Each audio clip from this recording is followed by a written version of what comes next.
Bismillahirrahmanirrahim. Assalamualaikum warahmatullahi wabarakatuh. Apa kabar kalian semua? Semoga Allah selalu memberikan kesehatan dan rezeki yang berlimpah. Oh ya, pada kesempatan kali ini, Nisa akan membawakan cerita yang berjudul Saat Doa Mantan Istri Diijabah. Kisah ini menceritakan tentang seorang suami yang mendapatkan karma setelah menalak istri demi selingkuhannya. Sebelumnya Nisa banyak-banyak terima kasih yang sudah subscribe channel ini. Nah, biar makin seru, langsung saja ya kita ke ceritanya.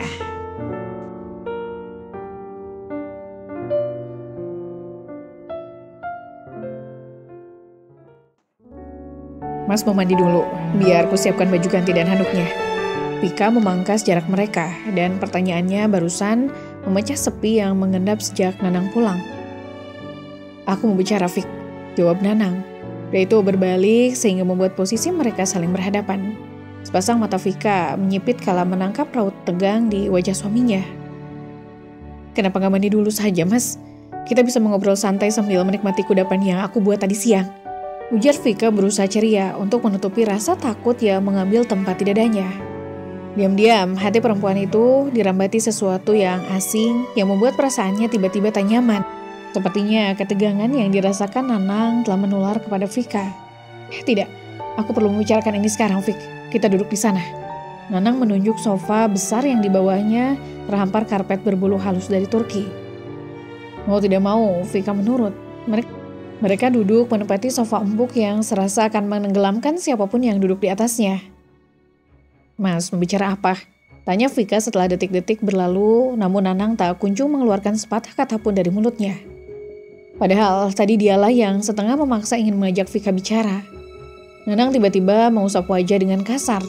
Pria itu menyugar rambutnya dengan jari-jari. Vika memperhatikan gerak-gerik lelaki itu. Dia hamil, Vik. Kalimat yang meluncur dari bibir Nanang barusan membuat kedua alis Vika nyaris saling bertaut. Dia bingung apa maksud kata-kata suaminya barusan. Dia siapa, Mas? Vika akhirnya bertanya. Farah. Siapa Farah?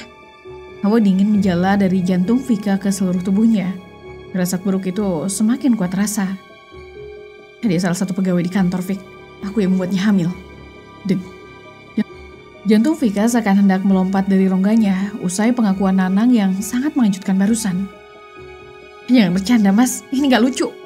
Bibir Vika bergetar pun dengan suaranya susah payah ia menelan saliva. Aku tidak sedang bercanda, Vik.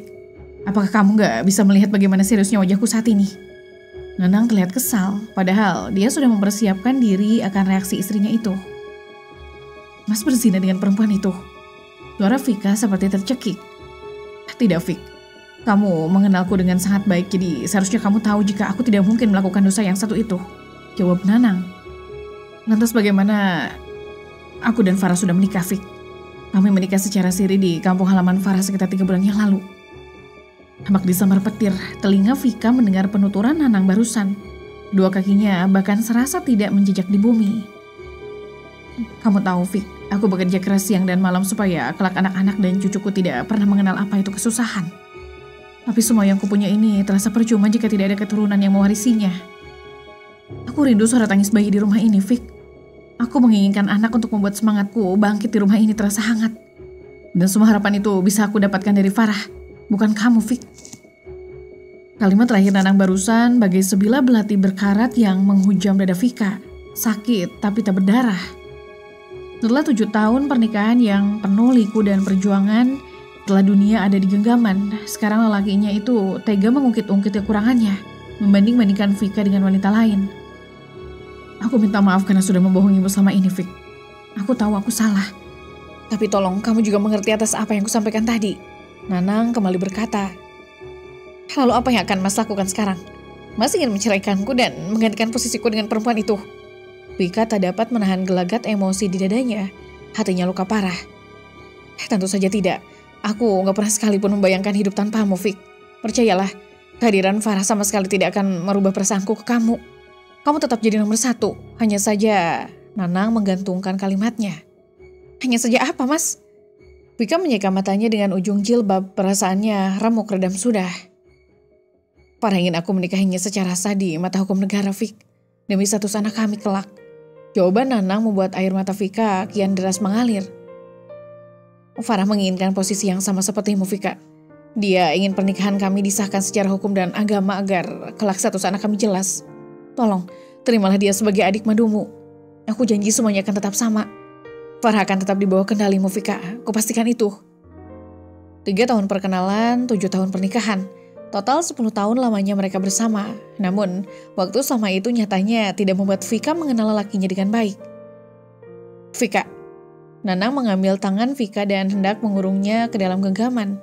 Tapi Vika menolak. Wanita itu menarik tangannya dan Nanang tak kuasa mencegah. Apakah perempuan itu tak cukup puas karena mencuri hatimu secara diam-diam, Mas? Sekarang dia ingin punya kedudukan yang setara denganku sebagai istri sah. Besok atau lusa, dia mungkin akan menyingkirkanku, Mas. Enggak, Vika, itu tidak akan terjadi. Aku jaminannya, kalau Farah gak akan sejauh itu. Aku sudah peringatkan juga padanya buat tunduk dan patuh ke kamu, Vika. Apa jaminan yang bisa aku pegang dari seorang suami yang sudah tega berkhianat, Mas? Ucapan Vika barusan serupa tamparan bagi Nanang. Mana bisa 2 ratu tinggal dalam satu istana, Mas? Kalau perempuan itu begitu ingin tinggal di sini dan menggantikan posisiku dengan senang hati, aku akan memberikannya. Farah bisa mendapatkan keinginannya, karena aku tidak akan pernah mau susah payah mempertahankan orang yang memang tidak ingin dipertahankan. Vika bangkit, namun sebelum ia membawa langkahnya pergi, tangan Nanang mencekalnya. Kita belum selesai bicara. Tidak ada yang perlu dibicarakan lagi, Mas. Sudah jelas semuanya. Aku yang akan pergi dari sini. Tapi jangan lupakan satu hal. Aku juga berhak atas sebagian dari harta bersama yang kita miliki saat ini. Ujar Vika dilepaskannya tangan Nanang dan ia pun berlalu setelahnya. Bagaimana, Mas? Mbak Vika setuju kan aku tinggal bersama di rumah kalian? Lantas kapan pernikahan kita akan disahkan? Orang tuaku di kampung sudah nanya-nanya terus. Cecar Farah sesaat setelah Nanang duduk di kursi kerjanya. Sabar Farah, pelan-pelan. Tatapan Nanang terkesan jengkel. Vika memilih mengalah. Kalimat yang keluar dari mulut Nanang membuat punggung Farah jadi tegak seketika. Maksud Mas Nanang, Mbak Vika ingin cerai? Tanyanya dengan kilat kesenangan di kedua bola mata. Nanang mengangguk lesu. Kenapa Mas kayak sedih gitu? Bukankah itu bagus buat kita? Aku juga gak harus berbagi suami dengan dia. Lagi pula, buat apa mempertahankan Mbak Vika yang gak bisa kasih keturunan buat Mas? Ibarat sebuah pohon yang gak bisa berbuah, lebih baik ditebang dan diganti dengan bibit baru. Farah terus saja mencerocos panjang lebar. Aku gak bisa lepasin Vika, Farah. Bagaimanapun dia adalah sosok yang sangat berjasa dalam hidupku. Kami memulai semuanya dari nol sampai akhirnya punya segalanya. Kedua orang tuaku juga sangat menyayangi Vika. Mereka pasti bakalan marah besar ke aku jika sampai Vika meminta cerai. Untuk sementara kita jalani seperti biasa. Aku akan berusaha membujuk Vika. Kamu sabar ya. Kata Nanang setelah hening menjeda obrolan mereka. Sabar sampai kapan, Mas? Keluargaku dan orang tua di kampung sudah mendesak. Dan kehamilanku ini akan terus membesar. Aku gak mau selamanya menjadi istri siri, Mas. Apa Mas Nanang lebih sayang sama Mbak Via daripada calon bayi kita? Vika berdiri mematung di depan gedung pengadilan agama yang tampak ramai siang itu. Langit yang berpendar biru terasa begitu jauh. Sementara langkah-langkah orang di sekitarnya berlalu begitu saja. Napasnya berat. Tidak pernah sekalipun ia membayangkan akan berada di tempat ini. Tempat di mana status pernikahan seseorang berubah. Tempat di mana janji suci yang pernah diucapkan dengan harapan sehidup semati, kini berada di ujung perpisahan. Ketika hendak melangkahkan kaki, ponselnya bergetar di dalam saku gamisnya yang berwarna biru lembut. Dengan sedikit ragu, ia merogoh benda itu dan melihat nama yang tertera di layar. Mama mertua. Dada Vika semakin sesak, ia belum memberitahu siapapun tentang keadaannya, bahkan orang tuanya sendiri. Bagaimana mungkin ia menjelaskan segalanya kepada sang ibu mertua, yang selama ini selalu menyayanginya seperti anak sendiri. Menarik napas panjang, Vika menggeser icon hijau di layar. Assalamualaikum, halo Mah. Sapanya berusaha terdengar normal. Waalaikumsalam Vika, kamu di mana, Nduk? Mama baru sampai di rumah kamu ini. Vika terdiam sejenak, otaknya bekerja cepat mencoba mencari alasan. Ia tahu jika Mama Nanang sudah berada di rumahnya. Cepat atau lambat, kenyataan akan terungkap. Aku lagi ada urusan, Mah. Jawabnya pelan. Urusan apa, Nduk? Tumben kamu gak di rumah jam segini. Kamu baik-baik saja kan? Iya, Mah. Aku baik-baik saja. Katanya meskipun suaranya terdengar bergetar. Kalau begitu cepat pulang ya. Mama sudah masakin makanan kesukaan kamu. Tenggorokan Vika tercekat. Hatinya pedih membayangkan kehangatan yang sebentar lagi akan berubah menjadi luka. Vika menggigit bibir, menahan isak yang hampir pecah. Dalam hitungan jam semuanya akan berubah. Vika, kamu masih di sana? Suara Rati terdengar lembut, tapi tetap tegas seperti biasanya. Vika menarik napas dalam-dalam. Iya maaf sinyalnya kurang bagus. Suara mama putus-putus. Vika sedang di rumah teman sekarang, mungkin sore baru pulang. Oh begitu, sahut Rati. Enggak apa-apa nak, mama juga datang tanpa memberi kabar lebih dulu. Mama bawa sedikit makanan buat kamu. Suwir tongkol petai kesukaanmu. Kebetulan tadi Mimi masak, jadi mama minta dibuat lebih. Mama bawa makanan? Tanyanya suaranya sedikit bergetar. Iya nak, mama taruh di teras rumah ya, jangan lupa dimakan. Terima kasih mah, sampaikan juga terima kasihku untuk Mimi, ujar Vika pelan. Assalamualaikum. Waalaikumsalam nak. Panggilan berakhir, Vika menatap layar ponselnya, kemudian mengangkat wajah menatap gedung besar di depannya. Gedung di mana begitu banyak pernikahan berakhir, di mana ia akan mengubah statusnya dari seorang istri menjadi seorang perempuan yang kembali sendiri. Langkahnya goyah. Di satu sisi, ia mencintai Nanang, pria yang menemaninya selama bertahun-tahun yang bersamanya membangun kehidupan dari nol. Namun di sisi lain, pengkhianatan itu terlalu dalam. Nanang telah melanggar kepercayaannya, memilih perempuan lain, Farah, dan menjadikannya istri, hanya demi mendapatkan keturunan. Vika sadar dalam agamanya poligami diperbolehkan, tapi hatinya tidak. Ia tidak punya cukup ruang di dalam dada untuk berbagi cinta. Ia tidak cukup kuat untuk menerima kehadiran perempuan lain di dalam rumah tangganya. Ia menutup mata, mengatur napas. Kemudian dengan segenap keberanian yang tersisa, ia berbisik dalam hati. Bismillah. Dan melangkah masuk. Nanang sedang berkutat dengan layar laptopnya ketika Farah tiba-tiba datang dan duduk di sampingnya. Dengan ekspresi manja, wanita itu menyandarkan kepalanya ke bahu Nanang. Mas, aku pengen banget makan kepiting. Ayo temenin aku, ucap Farah dengan suara lirih, seakan-akan permintaannya adalah hal yang paling penting di dunia saat ini. Nanang menghela napas, matanya tetap terpaku pada dokumen-dokumen yang perlu diselesaikan. Farah, bisa nggak kamu pergi sendiri dulu? Mas masih banyak kerjaan. Pengiriman barang besok harus dipastikan aman. Farah mengerucutkan bibir, hatinya langsung panas. Aku nggak mau sendiri. Kita bisa pergi setelah masalah selesai kan? Rengeknya kini sambil menggoyangkan lengan Nanang. Kalau nanti Mas pulang terlalu malam, kasihan Vika nungguin di rumah, jawab Nanang tanpa berpikir panjang. Farah langsung menegang, nama itu Vika selalu saja muncul dalam setiap percakapannya dengan Nanang. Dada Farah bergemuruh seolah ada bara yang menyala-nyala. Kasihan Mbak Vika. Lalu aku gimana Mas? Aku yang lagi hamil. Aku yang harus sendirian di kos sempit itu tiap malam. Aku yang melewati mual-mual tanpa ada Mas di sampingku. Mas pikir aku gak butuh perhatian? Mas pikir ini adil? Suaranya meninggi, emosinya meluap-luap. Kalau Mas memang lebih peduli sama Mbak Vika, kenapa Mas bawa aku ke dalam hidup kalian? Kenapa Mas buat aku berharap? Farah menatap Nanang tajam, air mata mulai menggenang di pelupuk matanya. Nanang menghela napas berat, tangannya menyentuh pundak Farah. Mas minta maaf. Oke, nanti habis kerja kita pergi makan kepiting. Jangan marah lagi ya. Farah membuang muka.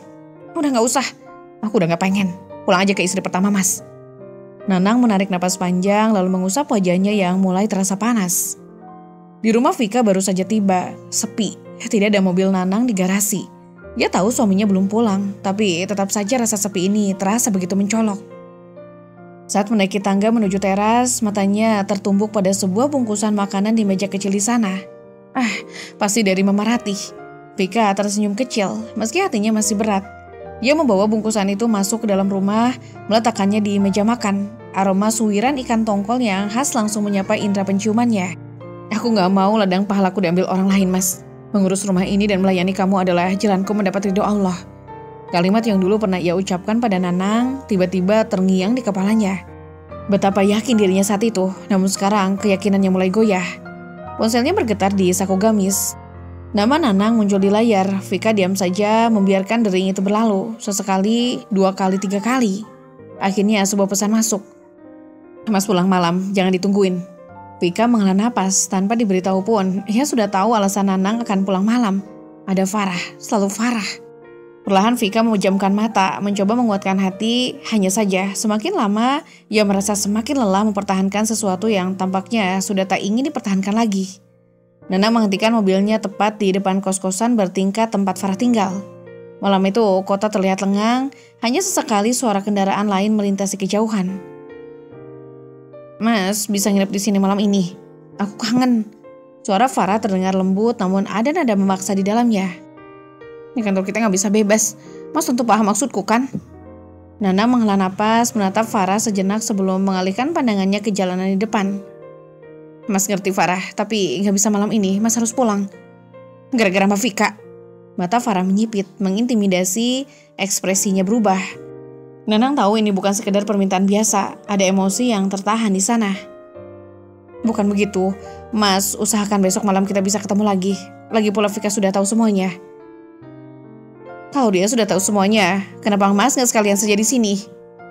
Farah menengus pelan tapi jelas terlihat kecewa. Dengan kesal, ia membuka pintu mobil dan keluar tanpa sepatah kata pun. Nanang hanya bisa menghela napas saat melihat perempuan itu menghilang di balik pagar kosannya. Mobil mulai bergerak dan sepanjang perjalanan pulang, pikirannya melayang ke sosok lain, Vika. Perempuan itu sudah 7 tahun menemaninya dalam suka dan duka. Tidak ada yang bisa menggantikan kesetiaan dan cinta tulus Vika. Namun, tetap saja ada satu hal yang tidak bisa diberikan istrinya itu, seorang anak. Itulah alasan Nanang mencari sosok lain dan Farah hadir dalam hidupnya. Lamunannya buyar ketika suara klakson panjang dari kendaraan di belakang membangunkannya dari pikiran yang berputar-putar. Lampu lalu lintas sudah hijau. Nanang menghela napas panjang dan kembali menginjak pedal gas, melanjutkan perjalanan menuju rumah tempat di mana Vika masih menunggu. Seperti biasa rumah besar itu terasa lengang, namun kali ini kesunyian itu terasa lebih menusuk bagi Nanang. Tak ada suara langkah ringan yang menyambutnya di depan pintu. Tak ada tatapan lembut Vika seperti biasanya. Hatinya gelisah, ada sesuatu yang tidak beres. Vi, panggilnya sambil mendorong pintu. Ruangan luas itu kosong, rapi seperti biasa. Tetapi dingin tanpa kehadiran sosok yang selama ini menghangatkannya.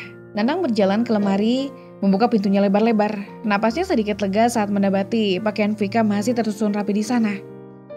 Namun di mana dia? Tanpa pikir panjang, Nanang merogoh ponsel dan segera menelpon istrinya. Nada sambung terdengar beberapa detik sebelum akhirnya panggilan itu diangkat. Kamu di mana? Tanyanya cepat. Di kamar tamu. Jawab Vika tenang. Mulai malam ini aku tidur di sini sampai surat dari pengadilan agama datang. Apa? Wajah Nanang memanas. Tanpa membuang waktu, ia melangkah lebar ke kamar tamu dan mengetuk pintunya keras. Buka pintunya Vika, bentak Nanang.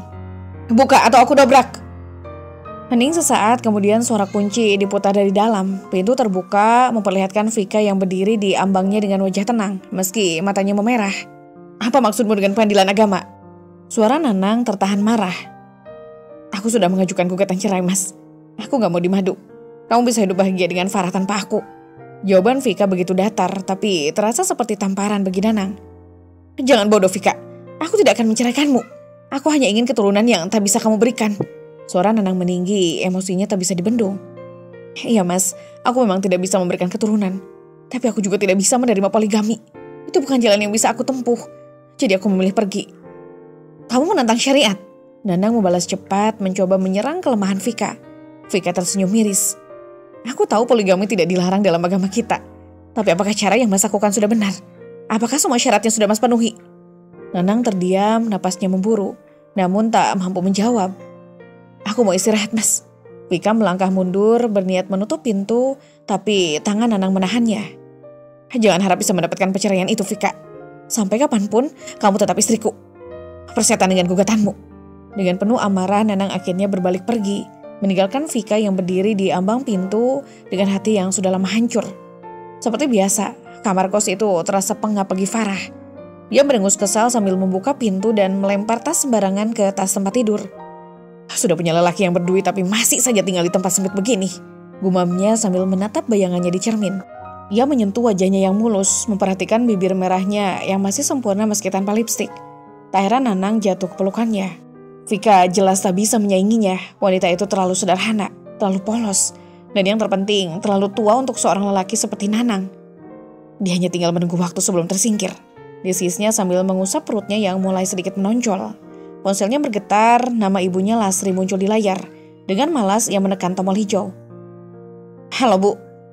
Farah, kapan Nanang akan menikahimu secara resmi? Ayah dan ibu harus segera tahu kepastian ini. Farah menghela napas. Belum tahu Bu, dia bilang aku harus sabar. Sabar? Kamu sedang mengandung anaknya Farah. Itu senjatamu. Gunakan baik-baik.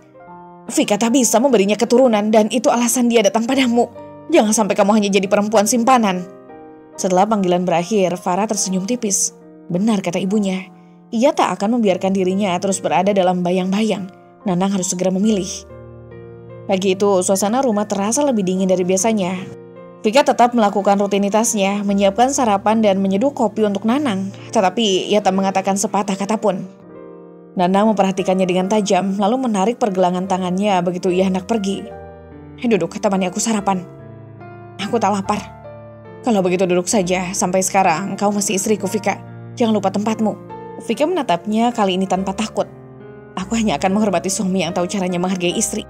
Jangan minta pengabdian kalau mas sendiri mengabaikanku. Rahang Nanang mengeras. Aku menghargaimu. Vika tertawa hambar. Menghargai dengan cara menikah diam-diam. Meniduri perempuan lain tanpa sepengetahuanku. Nanang terdiam, wajahnya memerah menahan amarah. Aku akan pergi ke rumah ibu hari ini. Lanjut Vika dengan nada dingin. Cepat atau lambat, beliau harus tahu tentang perpisahan kita. Brak. Cangkir kopi yang baru saja dipegang Nanang melayang dan pecah berantakan di lantai. Vika terlonjak, tubuhnya membeku, napas Nanang memburu, dadanya naik turun dengan cepat. Berhenti bicara omong kosong, Vika. Aku tidak akan pernah menceraikanmu. Lupakan perceraian. Vika menahan napas, setetes air mata jatuh. Tapi ia buru-buru menyekanya sebelum Nanang melihat. Lelaki itu melangkah pergi, meninggalkan dirinya yang berdiri kaku di tengah ruangan. Vika berdiri di depan pintu rumah besar itu dengan perasaan tak menentu. Setelah menarik napas dalam, ia menekan bel. Tak lama kemudian pintu terbuka dan wajah Wina, adik bungsu Nanang, muncul dari baliknya. Mbak Vika. Wina tampak terkejut melihat kedatangan kakak iparnya siang itu. Ia menoleh ke belakang, seolah mencari-cari sosok Nanang. Sendirian, Mbak? Mas Nanang mana? Kok tumben gak barengan? Tanyanya sembari membuka pintu lebih lebar. Mas Nanang di kantor, Win. Mama ada. Mbak bawain puding koktail kesukaan beliau. Vika mengangkat bungkusan di tangannya dan menyerahkannya pada Wina. Mama ada di kamar, Mbak. Dari semalam ngeluh kakinya sakit. Asam uratnya kamu lagi. Jawab Wina. Rumah Rati sudah seperti rumah kedua bagi Vika. Sejak awal pernikahannya dengan Nanang, ibu mertuanya itu selalu memperlakukannya dengan penuh kasih sayang. Itulah sebabnya meskipun hatinya hancur, Vika tetap memilih untuk datang ke sini. Mah, panggil Vika pelan setelah mengetuk dan membuka pintu kamar Rati. Rati yang tengah berbaring sambil menonton televisi langsung menoleh. Begitu melihat Vika, senyuman lembut mengembang di wajahnya. Londu, kapan datang? Barusan, Mah. Jawab Vika sembari mendekat dan duduk di bibir ranjang. Wina bilang asam urat Mama kambuh. Mama pasti melanggar pantangan dokter ya. Vika mulai memijat kaki Rati dengan lembut. Adikmu itu memang suka berlebihan, Du. Kamu datang sendiri. Iya, Mah sendiri. Rati mengamati wajah menantunya dengan seksama. Ada yang berbeda. Senyum yang biasanya cerah kini tampak dipaksakan. Tatapan matanya redup seperti menyembunyikan luka yang dalam. Ada yang mau kamu bicarakan, Du? Suara Rati penuh kelembutan. Vika menatap ibu mertuanya, kepekaan Rati selalu membuatnya merasa nyaman. Tapi kali ini justru membuat hatinya semakin berat. Mah, aku ingin bercerai dengan Mas Nanang, ucapnya lirih. Bersamaan dengan itu air mata yang sejak tadi ia tahan, akhirnya jatuh tanpa bisa dibendung. Ekspresi wajah Rati berubah tegang. Ia menatap Vika yang kini menangis di hadapannya. Cerai? Kamu bercerai, Du? Kalau niatmu mengerjai Mama, kamu berhasil, kata Rati. Vika menggeleng pelan. Tangannya merogoh tas dan mengeluarkan selembar tisu. Buru-buru menyeka air mata yang terus mengalir. Wajah Rati semakin pucat. Tak pernah ia bayangkan menantu kesayangannya akan datang membawa kabar seburuk ini. Apa yang sudah Nanang lakukan, Du? Kesalahan apa yang anak Mama perbuat sampai kamu ingin mengambil keputusan ini? Suara Rati bergetar, air matanya ikut jatuh. Vika menarik napas dalam, berusaha menahan sesak di dadanya. Dengan suara lirih, ia berkata, Mas Nanang menikah lagi diam-diam, Mah. Perempuan itu sedang hamil sekarang. Dia mengandung calon anak Mas Nanang, cucu Mama. Maafkan aku, Mah. Sampai saat ini, aku belum bisa memberi Mama cucu. Aku belum bisa memberikan keturunan untuk keluarga ini. Nanang menikah lagi. Rati berkesiap, hatinya terasa remuk. Aku tahu aku punya kekurangan, tapi aku tidak bisa berbagi suami, Mah. Aku tidak mau dimadu. Jadi lebih baik aku mundur. Suara Vika bergetar menahan perih. Astagfirullah, Nanang. Apa-apaan anak itu? Rati benar-benar terkejut. Kamu tahu siapa perempuan itu, Ndu? Tanyanya kemudian. Mas Anang bilang namanya Farah, Mah. Dia bekerja di perusahaan yang sama. Jawab Vika sesekali menyeka air matanya. Rati mendidih, ia segera meraih ponselnya dan menghubungi putranya. Begitu panggilannya diangkat, ia langsung berkata, "Nanang, datang ke rumah Mama sekarang juga." "Ada apa, Mah? Kenapa mendadak?" tanya Nanang. "Pokoknya kamu kesini sekarang. Ada hal penting yang harus kita bicarakan," ujar Rati dengan nada tegas. "Ada Vika di sana?" "Iya, ada istrimu juga di sini. Mama tunggu kamu sekarang." Setelah itu, Rati menutup telepon. Rati menatap Vika penuh rasa bersalah. Ia menarik menantunya ke dalam pelukan. Sejak awal, ia yakin Vika adalah istri terbaik untuk anaknya.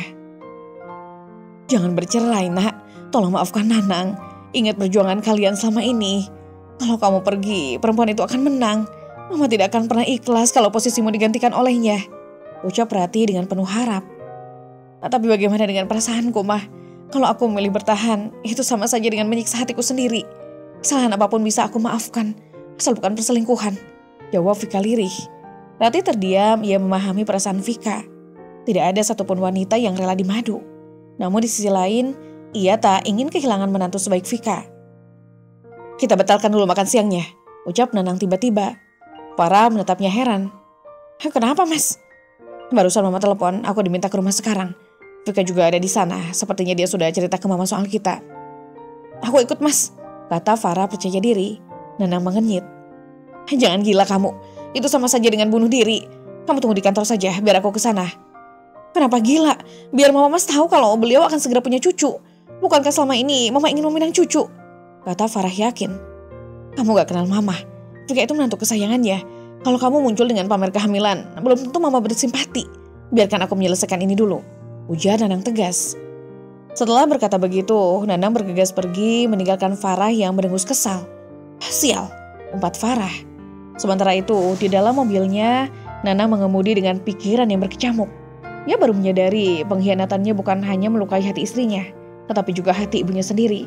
Ia menarik napas panjang sebelum membuka pintu, dan begitu masuk, matanya langsung menangkap sosok Vika yang duduk dengan kepala tertunduk di sofa.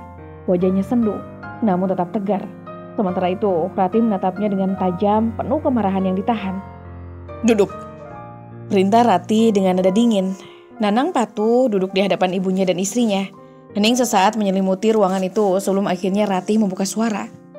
"Jelaskan pada Mama apa benar yang dikatakan Vika. Kamu menikah lagi, Nang?"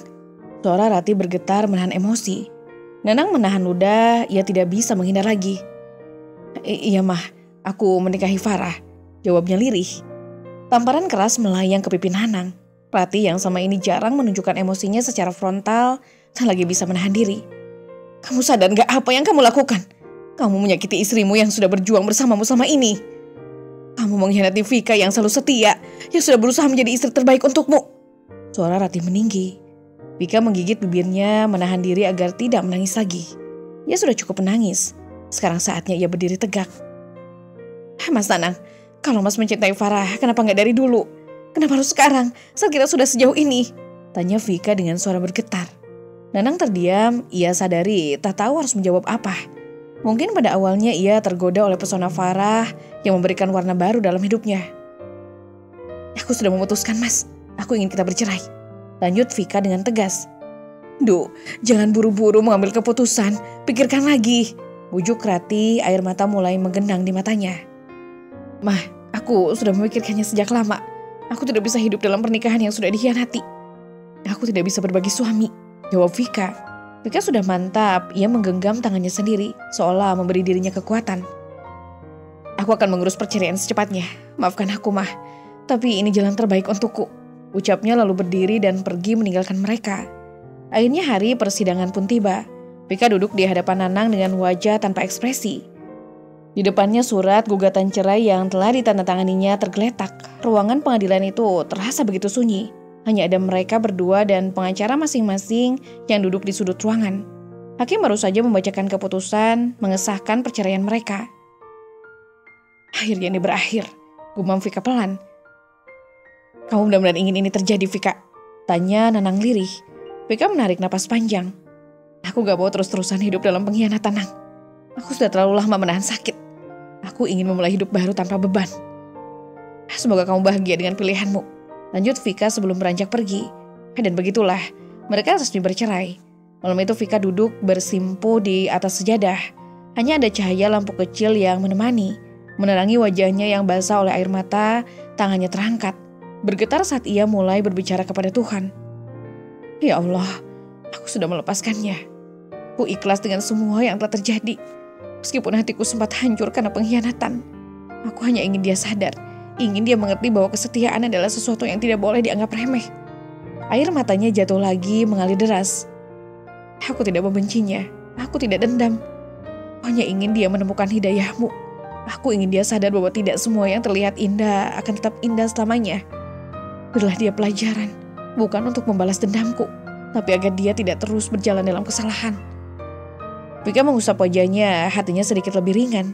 Dia tidak tahu apakah doanya akan dikabulkan, tapi dia percaya bahwa Tuhan selalu punya caranya sendiri untuk menunjukkan kebenaran. Hari-hari setelah perceraian itu terasa berbeda bagi Nanang. Awalnya ia merasa bebas bersama Farah yang mencoba membangun keluarga baru. Namun lambat laun ia mulai melihat sisi lain dari wanita yang dulu membuatnya tergila-gila. Farah, anak kita nangis, tolong susuin, ujar Nanang suatu malam. Farah yang tengah sibuk bersolek di depan cermin hanya melirik sekilas. Kamu aja yang gendong, aku mau keluar bentar sama teman-teman. Udah lama gak hangout. Farah, kamu sekarang udah jadi ibu, masa ia masih pengen keluyuran? Suara Nanang mulai meninggi. Farah mendengus. Aku masih muda, Nang. Aku gak mau hidupku cuma di rumah, ngurus anak terus. Aku butuh hiburan. Sampai suatu hari, ia mendapati Farah dalam keadaan teler di rumah mereka. Bau alkohol dan obat-obatan menyengat di ruangan itu. Farah, apa yang kamu lakukan? Bentaknya. Farah tertawa miring. Santai saja mas, ini cuma buat hiburan. Aku stres tahu, kamu gak pernah ngerti perasaan aku. Itu adalah titik terakhir kesabaran Nanang. Cukup Farah, aku gak bisa lagi. Aku akan menceraikan kamu. Dan aku akan mengambil hak asuh anak kita sepenuhnya. Kamu bukan ibu yang pantas untuknya. Farah tertawa sinis. Silahkan, aku juga sudah muak dengan semua ini. Perceraian mereka berjalan cepat. Nanang mendapatkan hak asuh anak mereka. Sementara Farah semakin terjerumus dalam dunia gelap. Tanpa Nanang dan anaknya, hidup Farah semakin berantakan. Dia terjerumus ke dalam dunia malam, berpesta dari satu klub ke klub lainnya. Hingga suatu hari, dia mulai mengenal narkoba. Awalnya hanya untuk coba-coba, tapi lama-kelamaan dia menjadi pecandu. Hari-hari Farah kini diisi dengan halusinasi dan ketergantungan. Dia sering berbicara sendiri, menangis tanpa alasan. Semua orang mulai menjauh darinya. Hingga akhirnya polisi menemukan dia dalam keadaan tak sadarkan diri di sebuah apartemen bersama teman-temannya yang juga pecandu. Saat sadar, dia sudah berada di pusat rehabilitasi. Farah menangis di sudut ruangan, wajahnya kusut, tubuhnya kurus. Dia menatap langit-langit putih di atasnya dengan tatapan kosong. Hidupku hancur, aku kehilangan segalanya. Aku kehilangan Nanang, aku kehilangan anakku, aku kehilangan diriku sendiri. Dari tempat lain, Nanang berdiri di kamar anaknya yang sedang tertidur. Dia mengusap kepala bocah itu dengan lembut. Maafkan ayah dan ibumu, nak. Ayah berjanji akan jadi ayah terbaik untukmu. Tamat. Pesan moral, apa yang ditanam itulah yang akan dituai. Mengabaikan dan menyakiti seseorang yang pernah berkorban karena cintanya bisa berakhir pada kehilangan yang lebih. Maka jangan pernah melupakan orang yang telah berjuang bersamamu di saat sulit, hanya karena diculik oleh gemerlap yang baru. Sabar, ketidaksetiaan dan pengkhianatan seringkali berakhir. Terima kasih ya buat penonton setia Arah Temu yang sudah setia menonton video ini dari awal hingga akhir. Sebelumnya mohon maaf jika Nisa ada salah kata yang tidak enak didengar. Akhir kata, wassalamualaikum warahmatullahi wabarakatuh.